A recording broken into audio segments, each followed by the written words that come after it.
Good day everyone. This is the project of Javanese. We made Jeepney loading and unloading traffic simulator, or JLUTS in short. So for our overview and objectives, next. So traffic is nothing to you regular Filipinos commuting daily due to a lot of factors: traffic lights, crosswalks, jeep unloading and loading, and etc. Philippines is known to jeepneys and their culture of unloading and loading due to its convenience, whereas some jeepney drivers are known to unload and load on non-designated areas, causing congestions in traffic and a lot of problems in the traffic. Analyzing traffic congestions caused by irregular commuter behaviors safely, and the authors developed JLUTS, Jeepney Loading and Unloading Traffic Simulator, built using Godot and Godot engine. So for next objectives, so safely analyze traffic flow in jeepney loading and unloading behaviors via simulation rather than real-world monitoring. Measure passenger throughput, jeepney productivity, congestion rates, and scenario improvements, GIPs or VIPs.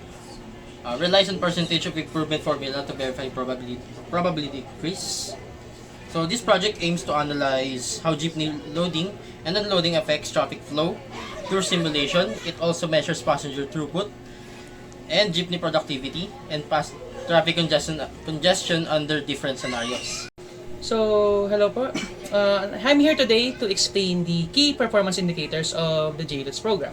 This determines the actual success of the simulation to verify if the simulation is actually mimicking the real-world behavior of traffics in, of course, the real world. So, first is the formulas. There's about 5 formulas or 4 to 5 formulas in the KPIs indicating success. So, first is the jeepney pickup delivery rate, which measures the amount of passengers and the actual amount of total passengers dropped off and, of course, within the jeeps throughout the entire simulation. This just shows how many passengers actually loaded within jeeps multiplied by 100. But basically the percentage. Next. The next performance indicator is the jeepney productivity. This just shows how much people are in actual jeeps. This is gathered by dividing the total passenger throughput, or how many people have already finished the simulation, both loaded and unloaded, to the actual jeeps that have completed the simulation. This just shows how much jeeps or how much people are in jeeps, or how much jeeps are in the congested traffic, which compared to the actual people riding the jeeps, to determine if there's way too much jeeps or way too little jeeps. Okay, proceed.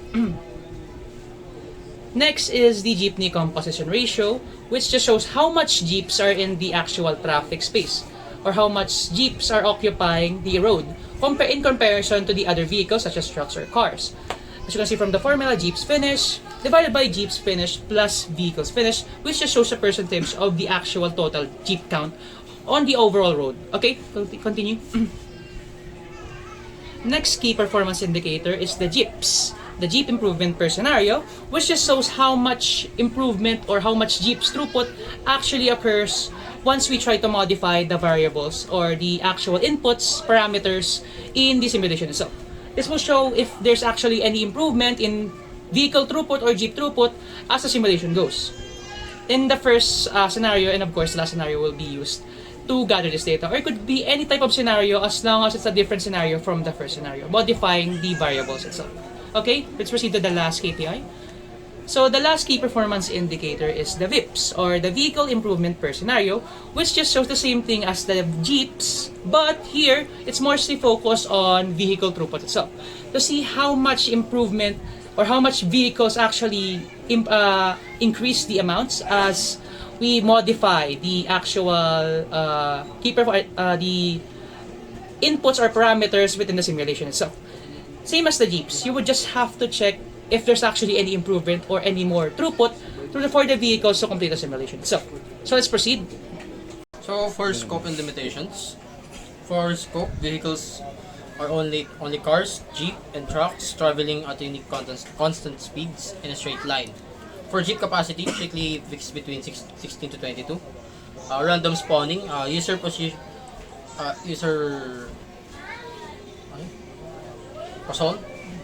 and exponential distributions for set vehicle and human arrival rates.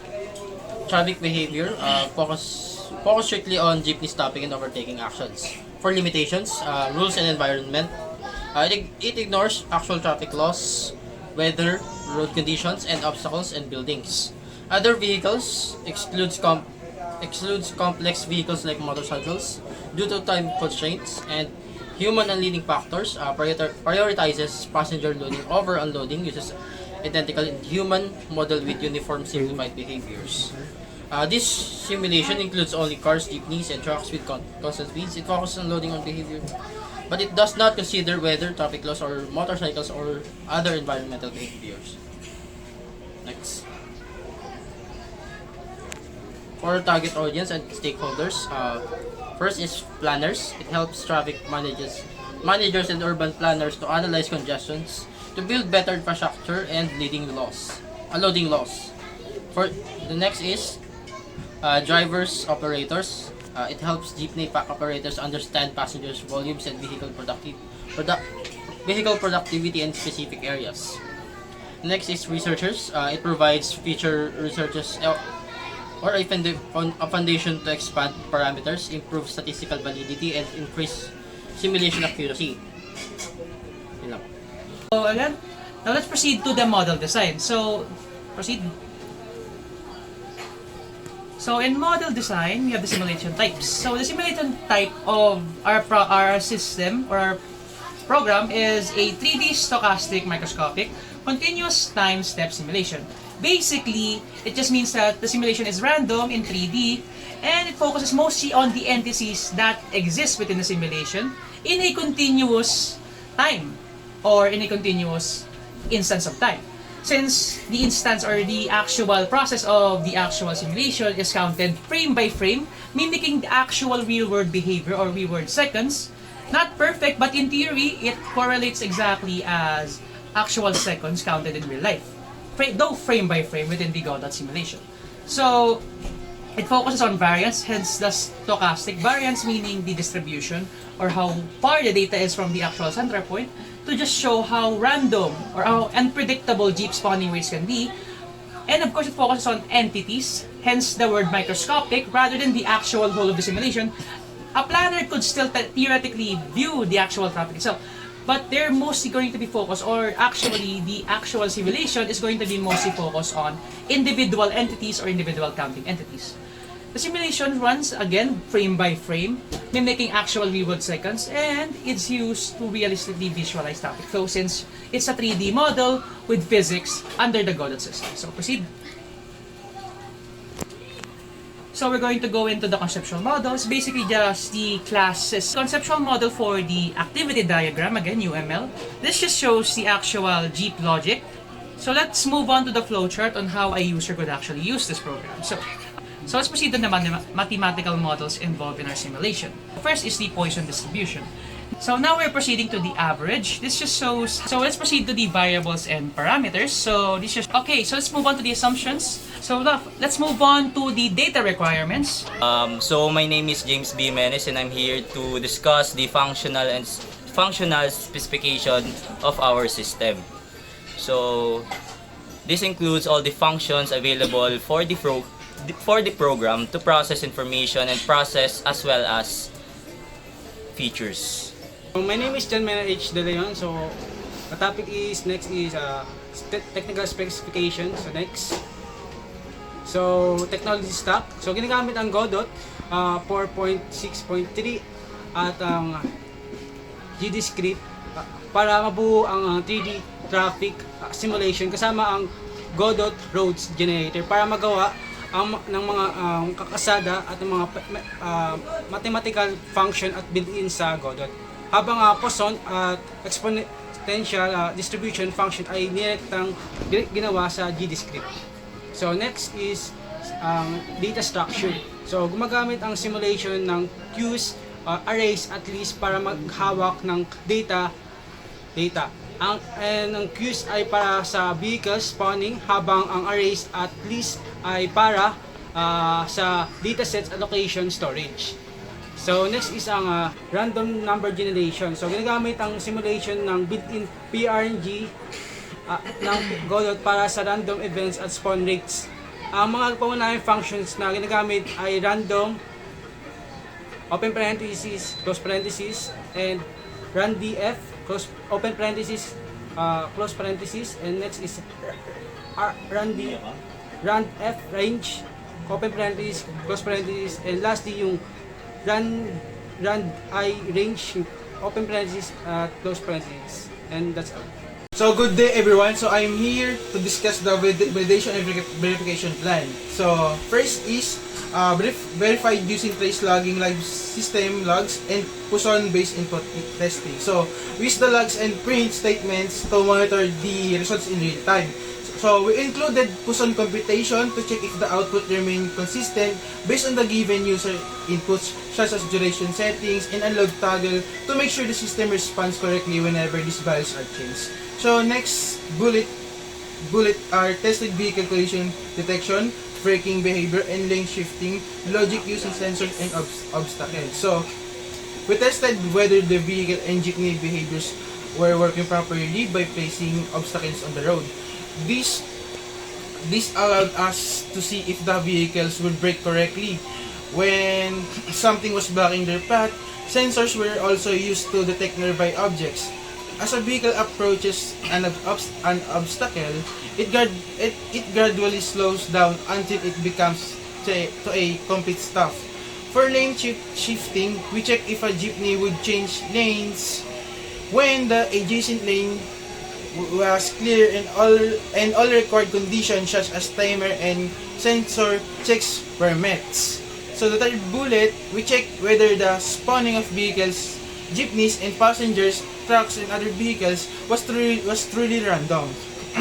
Puson and exponential distributions were used to generate different values for each simulation run since the result varied every time the simulation was executed. This showed that the random number generator was functioning properly and that the outputs were not fixed or predictable. For the result verification, we use lead counters while the simulation was running and compared them with the final output. So the values should be the same or at least very close to each other. We also tested different input settings to confirm that the results changed correctly whenever the parameters were modified. So next is validation plan. So we evaluate whether the movement and visuals in the simulation were realistic. So Godot's built-in physics system was used for vehicle and character movement. Features such as gravity, collision detection, and smooth movement through the lerp function help make the simulation behave more like a real-world environment.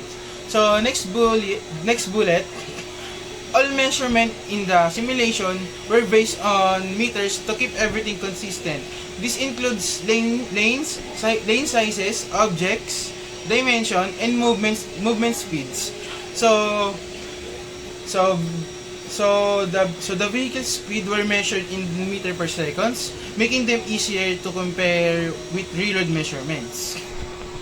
We compared the simulation results with actual recorded data, such as jeepney counts, vehicle counts, etc., and passenger counts.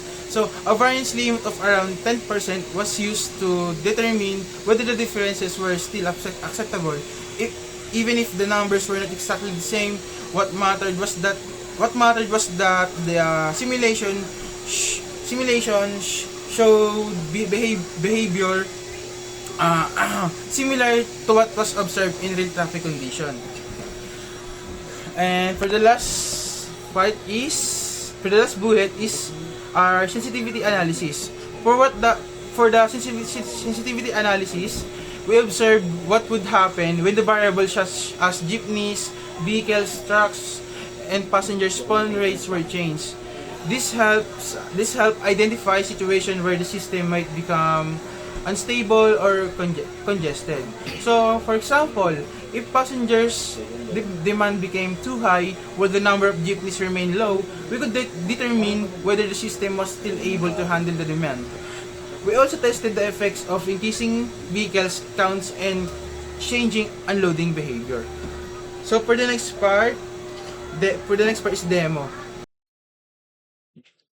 So, good day everyone. So, So this will be the demonstration of our jeepney project simulation. So nakikita natin dito is yung consoles natin kung saan natin ini-input yung mga numbers ng jeeps, cars, trucks at vehicles natin na gusto natin ilagay at isimulate sa simulation natin. So kasama na din dito yung kung gaano kadaming tao yung gusto natin mag-loading and unloading or lalabas sa ating simulation, pati na din kung gaano katagal yung magiging simulation natin. Kunyari, lagay tayo sa Gs per hour ng 1,000, sa cars, 2,000, o 3,000 rather. Then sa trucks will be 100. So lagay natin sa humans is mga 100 din. So duration will be 5 minutes. So enable natin jeep unloading. Then start natin yung simulation.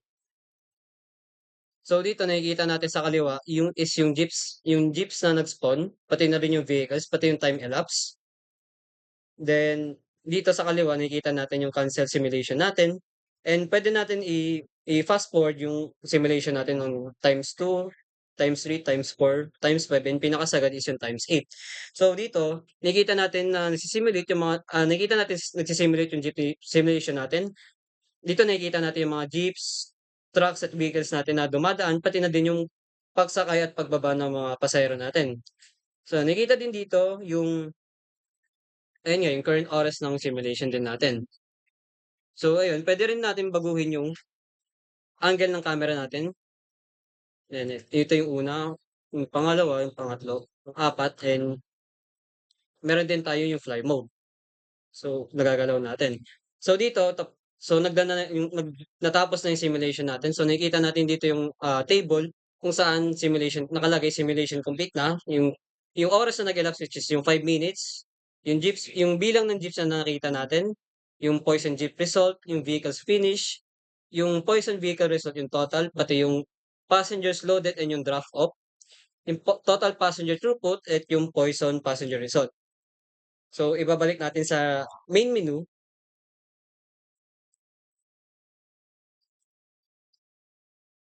So ayun. Then dito nakikita natin yung credits ng simulation natin. Nakikita natin yung title which is yung Jeepney Loading and Unloading Traffic Simulator. And yung credits, pati na rin yung group members and yung roles nila. Pati na din yung email ng ating POC, pati na din yung buong credits. So to end the demonstration. So let's proceed to the experimentation and results section of the paper. So let's proceed. So in the different scenarios for the experimentations, we've conducted 4 scenarios simulating the actual problem within the traffic simulation or the actual real-life traffic problem, which is the loading and unloading, which would determine if they're actually the cause of traffic congestion or traffic halts. So the first scenario is a regular scenario. No manipulated variables, no manipulated events, just the raw data inputted directly at the simulation as is. So next is the scenario 2. This is where we turn off loading, or basically when people ride the jeeps, and still turn on unloading to determine if loading has much more of an impact on actual traffic congestion compared to unloading. Scenario 3 is actually the reverse. No unloading for this, but we've activated loading, or people actually can load within jeeps. This should test out if it's actually that, or unloading is actually causing the congestion or not.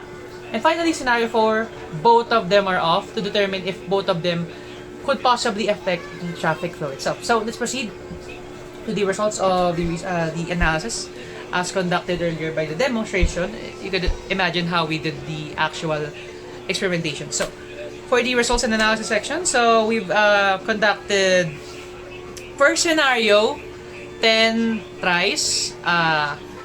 For each try, for each 2 tries, there's going to be like a difference in time. So timestamp. So the first 2 tries is 5 minutes.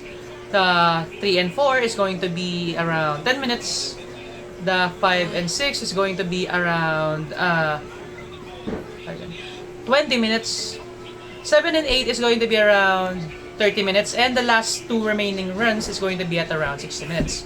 So we've actually stretched the actual different timestamps in order to just test the actual Poisson distributions throughout the actual simulation to see if there's any difference in actually increasing the timestamps, because there could be some other outliers that we haven't discovered while running in longer periods of time. So let's proceed. Okay.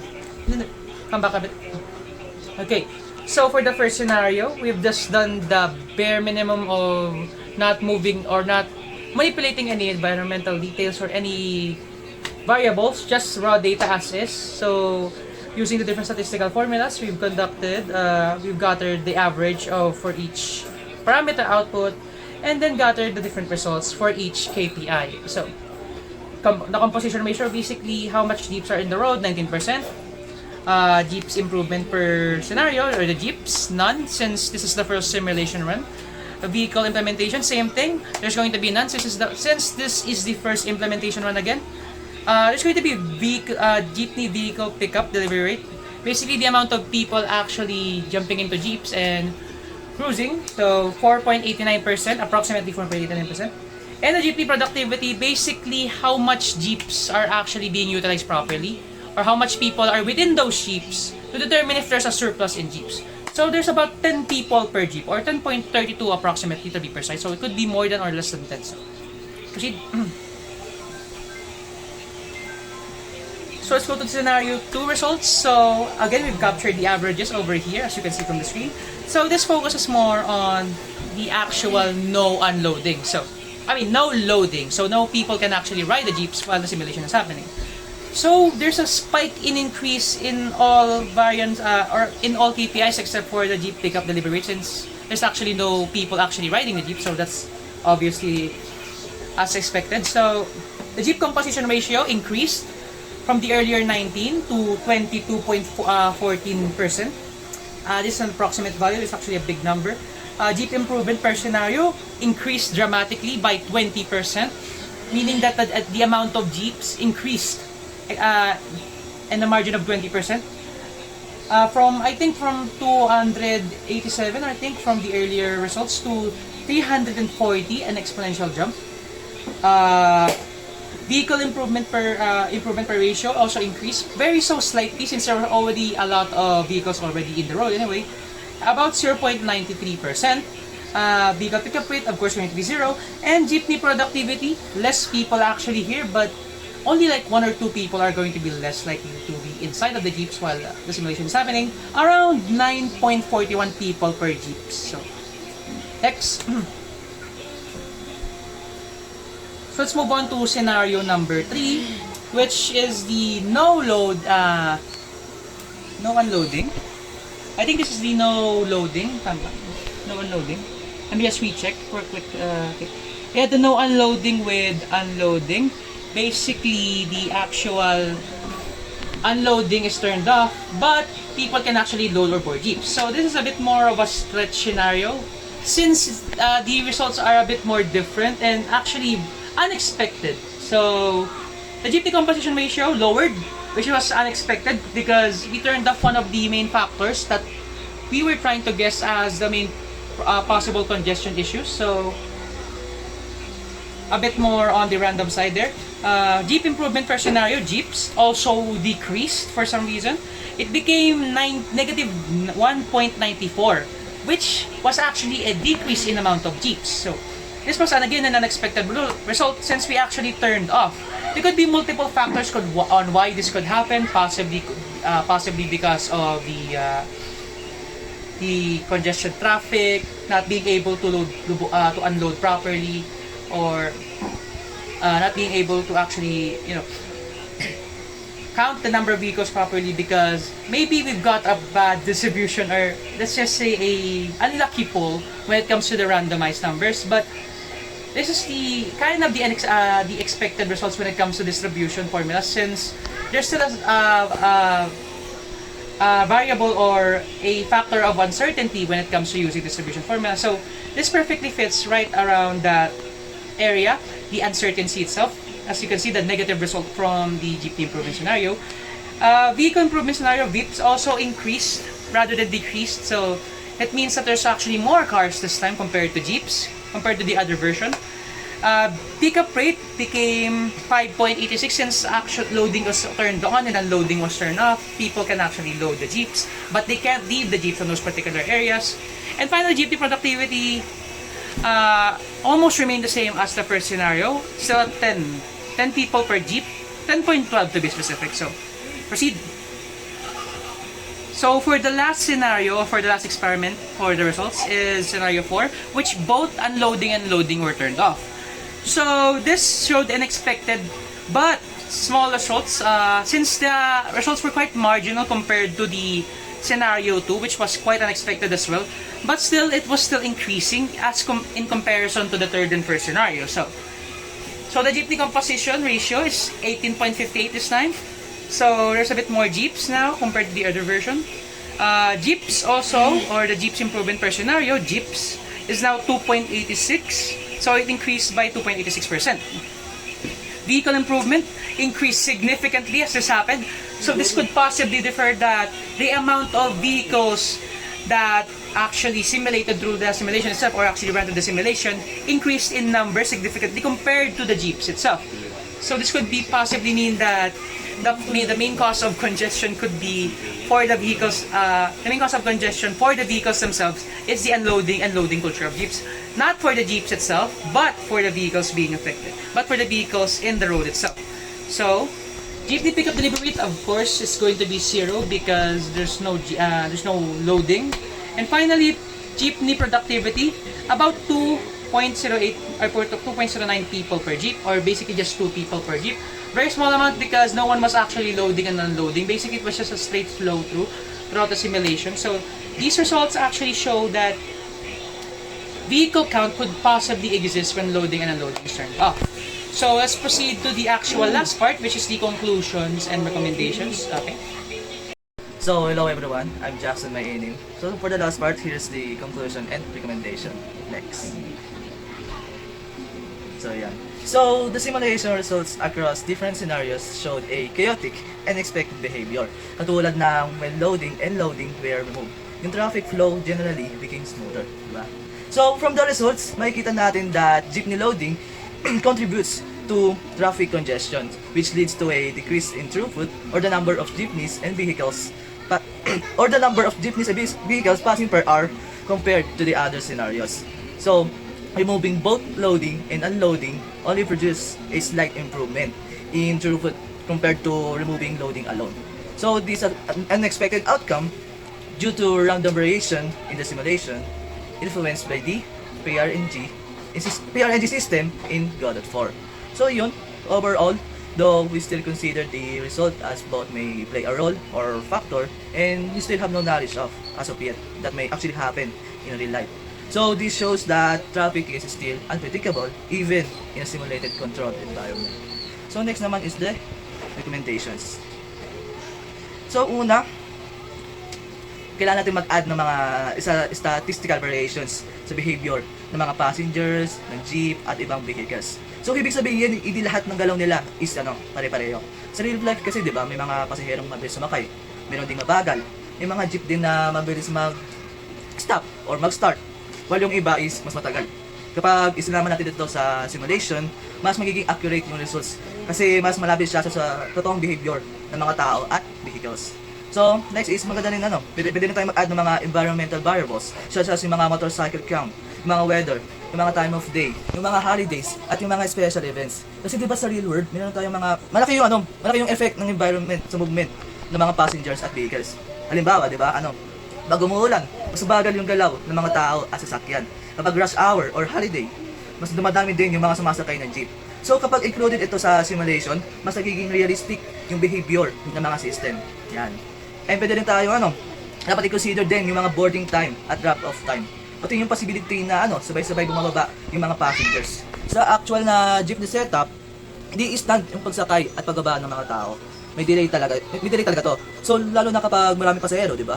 Kapag itong model na to is maayos, mas magiging accurate din yung simulation kasi mas nakaka-capture niya rin yung mga small delays na malaking factor sa overall behavior.